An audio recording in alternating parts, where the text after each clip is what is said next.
Medical की तालिब इल्म प्रीति के भाई पृथ्वी के इल्जाम के बाद अदालत ने मुलजिम सैफ को पुलिस की तहवील में देने की इजाजत दे दी है। प्रीति के भाई ने इल्जाम लगाया कि यह खुदकुशी नहीं बल्कि कत्ल है। सैफ को पुलिस ने हिरासत में ले लिया है। वरंगल पुलिस ने 1 हफ्ते की तहवील की दरखास्त की थी, लेकिन अदालत ने 4 दिन की तहवील दी है। सैफ को खम्मम डिस्ट्रिक्ट जेल से वरंगल मुंतकिल किया जा रहा है और सिलसिले में पुलिस इससे पूछगछ करेगी।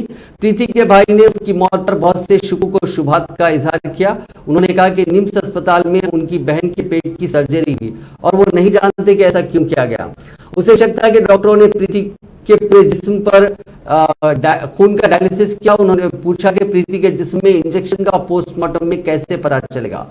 उन्होंने ये भी मुतालिबा किया कि निम्स अस्पताल में उनकी बहन का क्या इलाज किया गया, इसकी तफसीलात पब्लिक डोमेन में रखी जाए। प्रीति के भाई पृथ्वी ने कहा कि उन्हें रैगिंग कमेटी के बारे में भी बहुत से शुबात है। उन्होंने सवाल किया कि गलती करने वाले एचओडी नागार्जुना रेड्डी को कमेटी में कैसे रखा जा सकता है।